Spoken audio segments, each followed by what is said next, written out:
Welcome to Modern Morality. My name is Mikey, and I'm joined here by John. Hello, everyone. And Johnny. Hello. Thank you for listening, and we hope that you enjoy.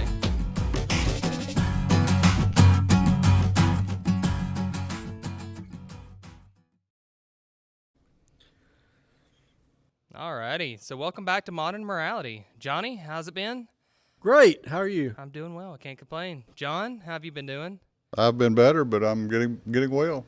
Well, sounds better, I guess.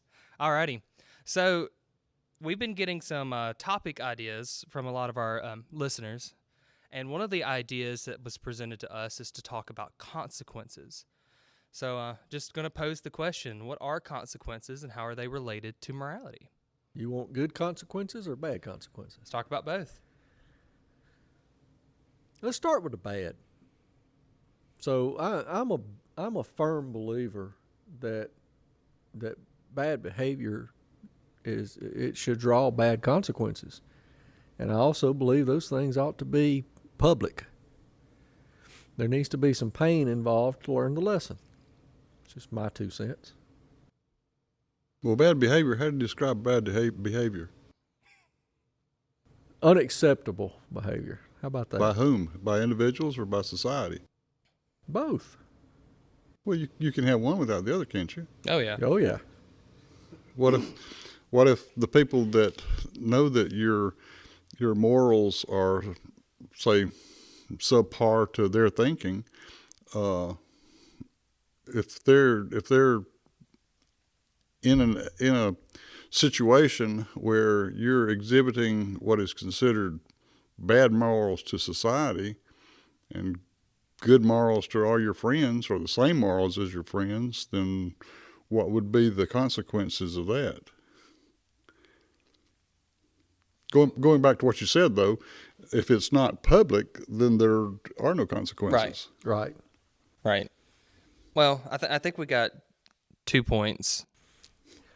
I guess Or 3 or 4. Or, yeah, maybe more. I guess what goes to most people's mind to a more of a black and white case is capital punishment.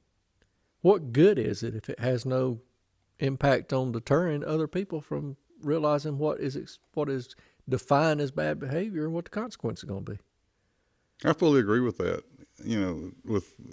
Since you brought it up with capital punishment in the past has been public, and it was used as a deterrent. When did that stop? I mean, and why?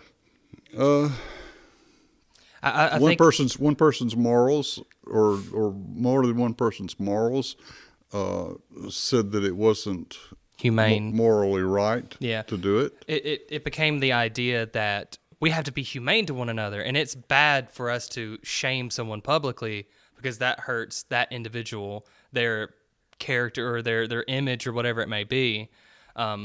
And the idea that we must be good to all people always, capital punishment is a public bad on someone, essentially. Well, the people that were against it didn't stop it. They just stopped the advertisement of it. So it's like now it's being done as a waste. That's true. And I'll give you, we're talking about capital punishment as in probably a terminal situation.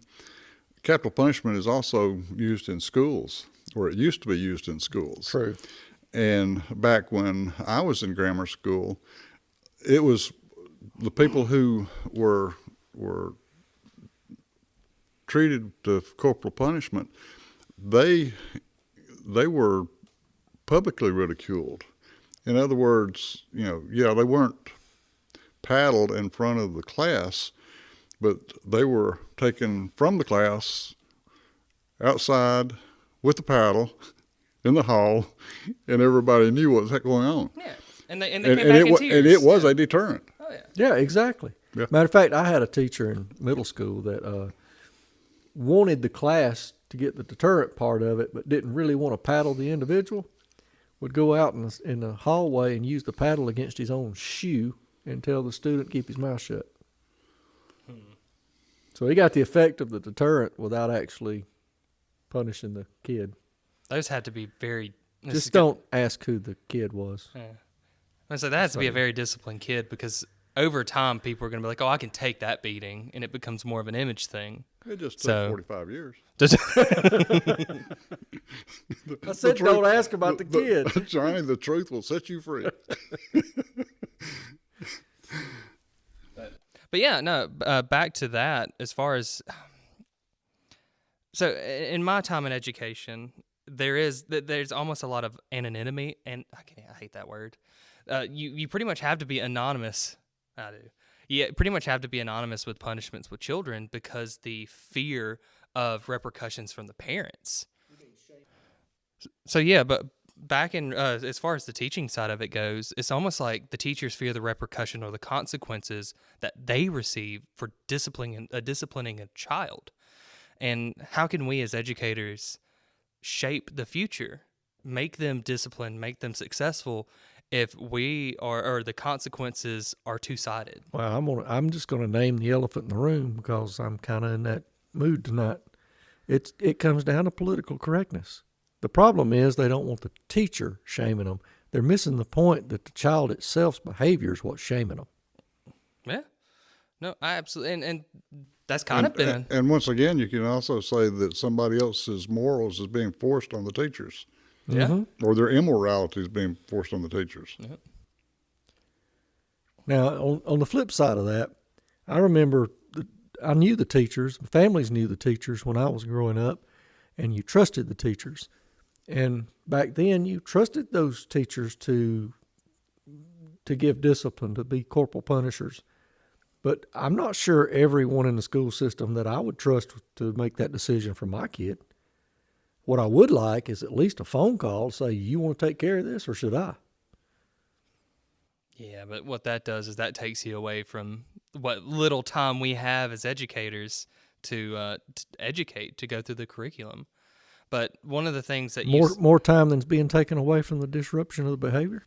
But yeah, that kind of goes to the point of if you're taking time away to go talk to a kid, then you're actually disciplining the whole class because now they're having time taken away from their education.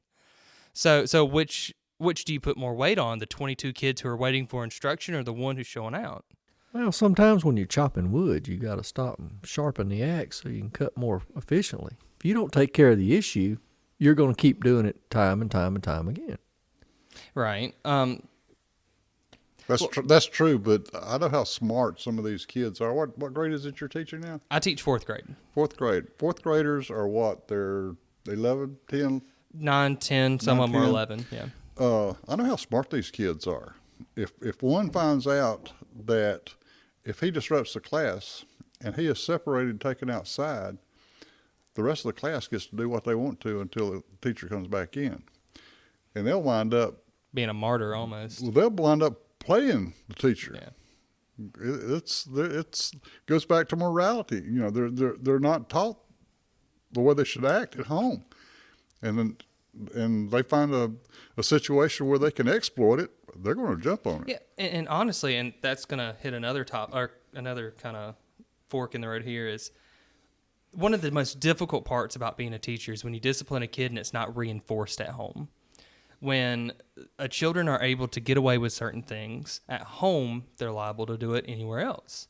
So you have kids who talk back to their parents, who hit people, who have fits, and when they have a fit, they're not punished for it, they're rewarded. So they're getting consequences, but in their eyes, it's positive consequences for, these what we deem bad behaviors.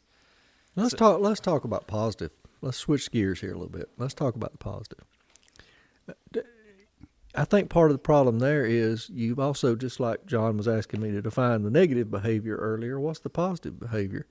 One of my pet peeves is participation trophies. If there's no reward, there's no incentive. If everybody's getting the same reward and you're getting treated equal, then what's the incentive to either have better behavior or excel at something? Yeah, no, I don't disagree. It's pretty difficult. It's gotten to the point now what I have noticed in my classroom as well as other classrooms that I've been a part of is the incentives for the kids are not what the teachers are giving. It's not. You can have first, second, third place. They're gonna win. They're gonna win a ribbon or a piece of candy or whatever reward it may be. But it's still not great enough for them to not do what they're doing. It doesn't. Very few kids really want to excel in their education now, and it goes back to they don't hold value to it, and most of that's learned behavior. They were never taught to hold that hold an education as to be valuable, or to hold morality as valuable. They're not taught that being good to other people is something that you should be doing. It's a good thing to be doing. It will get you far in life. They just know that at home they're able to hit their brother and sister and they get a piece of candy afterwards because they separated. So, as far as the positive consequences in the education sphere, there are a few things that work from what I've seen, but some kids just don't react to it at all. Some kids have no care in the world. Do you think teachers 30 years ago had these same challenges, or have they changed? I think they had the same challenges, but they had different backing from administration, from parents, from other teachers. I think it was all there, but things have just changed in the past 30, 40, 50 years. Are you saying the village no longer raises the kids? Well, no. Right the opposite. Yeah. The village is raising the kid with no morals. That's what I'm saying. Well, and like you said, incentives. So there's an incentive not to do something because you're not going to be disciplined for it. So what I mean by that is you have a village, so to speak, who coddle this kid. They spoil a child. They think this child is the holy of holies, and then that kid grows up believing that. Whereas when my grandfather was younger, he had a group of, he was one of 7 kids, I believe, and any wrong he did, he was beat twice. He got a whooping at school, and when he got home, he got another one from his mom or dad. Yeah, that happens with me too. Yeah. Happened with me, excuse me. You get beat twice when you get home? But yeah, it's very much different now. It's that you do have this almost like a group thing. The morality of life has changed, or the morality of society has changed, and they're holding. The word I used earlier was like being humane to others. They hold that at such a high standard that you can't. Any form of discipline is almost seen as abuse, rather than almost a necessary evil, and so to speak, in order to shape a good moral person. When we started this conversation, it was about the consequences of morality, either good morals or bad morals. Mike has been talking about how hard it is to teach based on the morality that the children bring to the classroom. Who is suffering from that lack of morality, or that bad morality, or whatever you want to call it, that these children are bringing to class? We all do. Everyone involved. 100%. Everyone involved. Right. That was the answer I was expecting. So I'm gonna reciprocate that then and ask you this question: should we all be involved in changing it, or do we we live and let die? That's a good question. That is a hard question. And it goes a lot farther than just morality. Yeah. Do we as a society just sit back and watch things unfold the way they unfold? Or, the problem is the silent majority. Throughout my experience, my many, many, many years of experience, I've seen good people say nothing, and things change for the worse. I'm not as experienced as you are, but I've seen the same thing. Yeah, right, and that goes back to integrity. It's integrity, and we talked about it in previous episodes, but integrity is standing up for one's morals. If you are refusing to say anything, are you not going against your own morality? So wouldn't you be would you be lacking integrity by not saying way anything? to guilt us there, Mikey. Well, the question is, we should stand up and say something. I feel that the three of us are. We're doing something. We're not just sitting back and letting things go without being said. And in conversations outside of this podcast, we talk to other people. We give them our ideas. We're passing on our morals to other people, and it's not our responsibility to make sure that everybody else passes those things on. So, yeah, I'm also careful because you're right. I think that is one of the reasons we decided to do this. I'm trying to be careful not to impose my beliefs on other people. I just want to make people aware that this is a topic, right, that is something that warrants consideration. Yeah. So I want to go back to a point that John was making, and it was the idea that everyone's involved, everyone's affected when it comes to morality or lack thereof. And in this case, if you have a child who does not have what we call good morality, then that does not only affect the child, it affects the kids that child is around, their peers. It affects their teachers because their teachers are having to put up with them and trying to basically reteach them in a way. It goes back to the parents because the parents are also having to deal with it. They're having to put up with the bad behavior. And instead of stopping the bad behavior and trying to correct it, they redirect and possibly reward. So almost every person is involved. And when it comes to, consequences, that's the foundation of building morals. Everything that happens to you in your life has consequences, and every consequence is how you shape your morality. So every time if you go slap somebody and they beat the living daylights out of you, you know that it's probably not a good thing to go slap that person. It's something that you've learned. And over time, you realize Well, does that make them more right than you or just stronger? Yeah, that's probably a bad analogy or comparison or situation. But yeah. So I'm talking in general, people have reacted differently to that. Some parents have realized this trend or this change, and they have decided to homeschool their kids to avoid it. Yeah. Other people have just sent their kids on to school and complain about it. So which is more appropriate? Well, we missed the category about how many people are trying to change it, get it back in where they believe it ought to be. And unfortunately, I don't see that in the news very much. You don't, and you won't. You won't. The news is not created to give you the norms. It's to give you all the bad news, right? So everything you see on the news, of course, is going to be the worst. Well, it's what sells. It's what sells, right? Well, I like how you put that. It says a whole lot because when you said that the news is created, news is not supposed to be created. It's supposed to be reported. Reported, yeah, right. But there's a whole episode all to itself. That is a whole episode all to itself about morality and journalism. Yeah. Yep. We need to make sure we find some journalists for our guest speakers as we go forward. I'd like to have Billy Chisholm. Yeah, we can do that. We know some journalists. We know some journalists. Yeah, go for it. I'm young. Everybody I possibly could know several states away, and there's no way I can get them here. So go for it, guys. We'll do something. Yeah, but back to consequences. But going back to consequences, when a child has done something that is just wrong. I won't even say it's moral or immoral or whatever. It's just wrong, and you're not allowed to discipline them, right?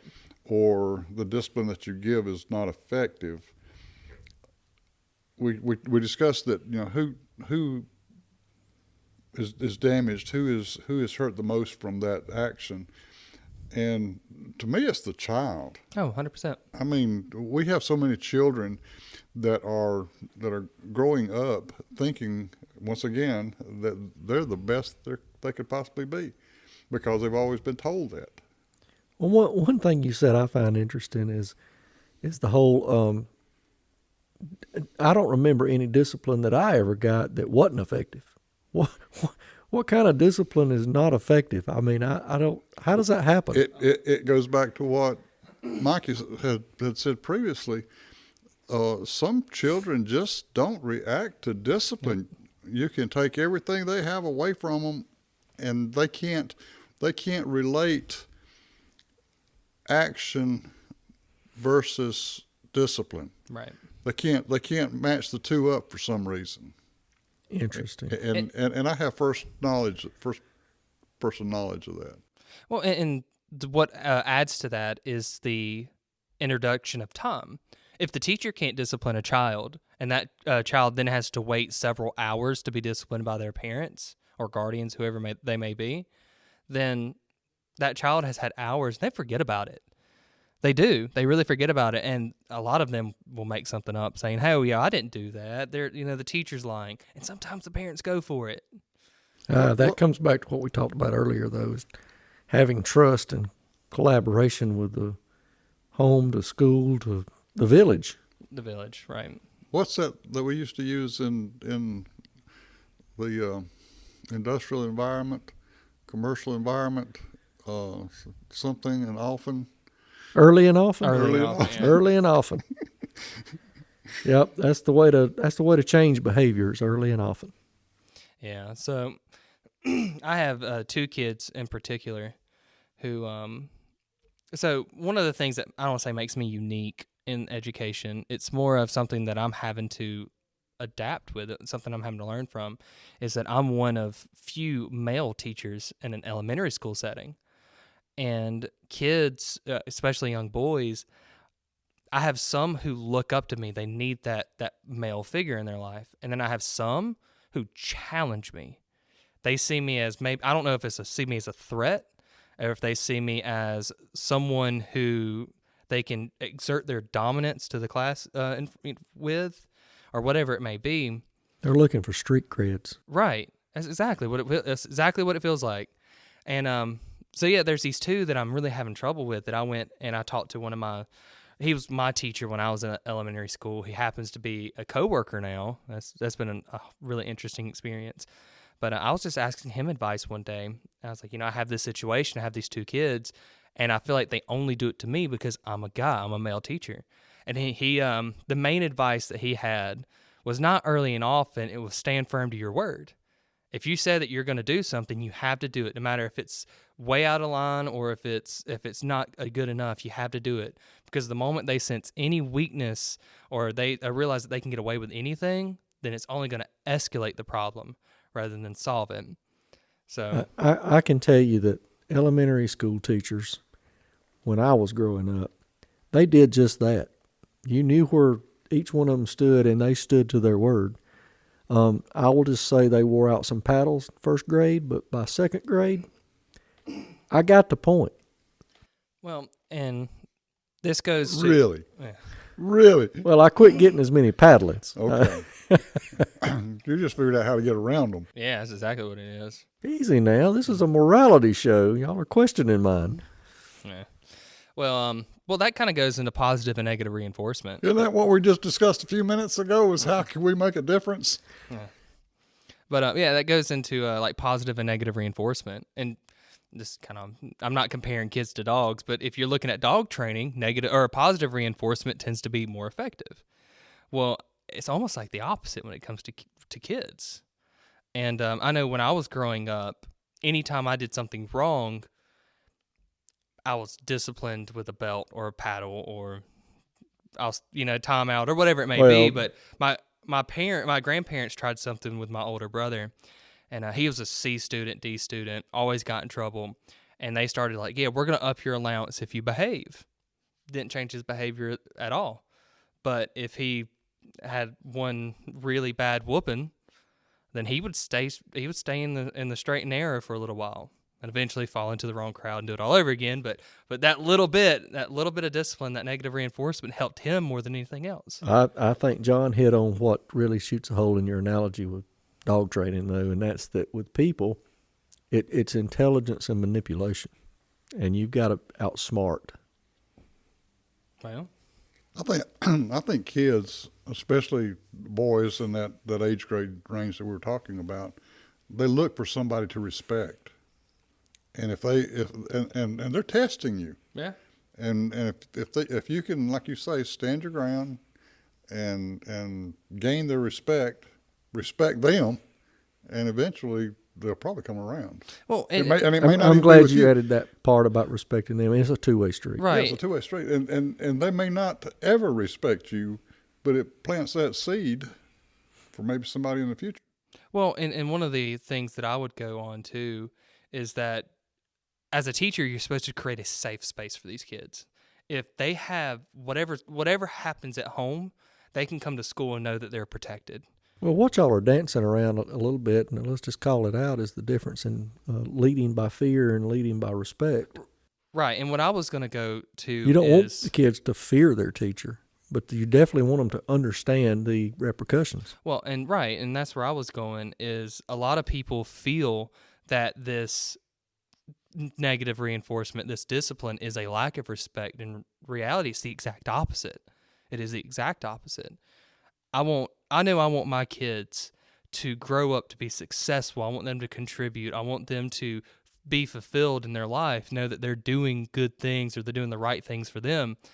And sometimes that takes a little bit of discipline to get them on that straight and narrow, to realize that they're going down the wrong path. They get that sign of caution that, hey, you know, the route you're going, it's not going to end up well. And that little reminder can change a life. And a lot of people see that now as abuse rather than discipline. The whole idea of discipline has gone out the window, and morality has been the victim of it. We've used school and that age and that environment for a lot of our discussion points here. But the same thing applies in all aspects. I mean, how many times have we turned the news on and we've seen this whole, for and against police officers? It's abuse. It's the same thing. It's a difference in repercussion and abuse. That's correct. And it's all interpretive. I mean, That's correct. Well, and so let's talk about that a little bit. So we've been hitting heavily on the foundation, which is children. You discipline children young. They build that morality. They can then spread that morality throughout the world. Well, let's talk about the adults. How do you discipline, or how do you how are consequences given to adults besides jail time? Is there any consequence that you can give to an adult besides jail time? Breaking the law, they go behind bars, or they have to. well, I mean, there's other penalties than just serving time. I mean, there's Fees. there's fines, fees. If you're habitual on something, your insurance goes up. I mean, there's all kind of repercussions out there. Whether or not each one of them in its own right is severe enough to affect change is the real question. Well, everything that you mentioned there has to do with people who go along with society. They have a job, they have a car, they have a house. If they do something wrong, they pay fines, they have to pay higher insurance. There are aspects of our society that don't fit that category. Well, I mean, years ago, and I don't know when this became less popular, but shunning was a penalty that society put on some people. We don't hear of that much anymore. You hear of cancel culture, which is totally different, but if you didn't go along with the societal norms, you just were left out. Is that anything like just not answering somebody's telephone calls? Is that shunning? Did you call me? No. Oh. That's an inside joke, guys. But to my point is that if you look hundreds of years ago, and this is one of the most popular, one of the most well-known punishments was if you stole something, you lost a hand, or you lost a finger, or whatever it may be. And this goes back to, it was public. I'm not saying that Still is in some parts of the world. Right. And I'm not saying we should do that, but to make the point of that at one time was effective. I can tell you wouldn't have to do it often. Right. Mm-hmm. And I must say that with all my experience, I can honestly say that I never witnessed that kind of punishment. Nor did I. I mean, I've read and saw movies and books and whatever that, people were hanged on the courthouse square, but, I've never witnessed that.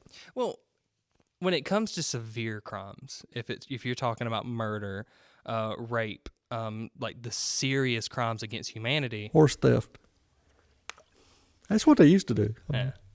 These really serious crimes against humanity, I mean, death was almost guaranteed.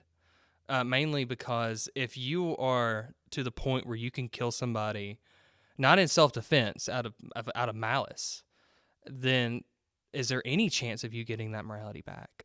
Is there any chance that you could contribute good things? That's a whole episode. Yeah, we'll talk about that another episode. That we can go into it. Pencil later that time. down on our parking lot. We'll come back to that one. Exactly, because we can get in depth with that too. Yeah, but yeah. All right, guys. So we're at our 30-minute mark. So we're gonna let you guys go. We appreciate you listening. We hope that you guys continue to listen, and please give us any feedback that you possibly can, any topic ideas, any questions that you may have. We are here to listen. So yeah, we will hope to hear from you again, and we enjoyed the show. I hope you enjoyed the show. Looking forward to it. Yeah. Until later.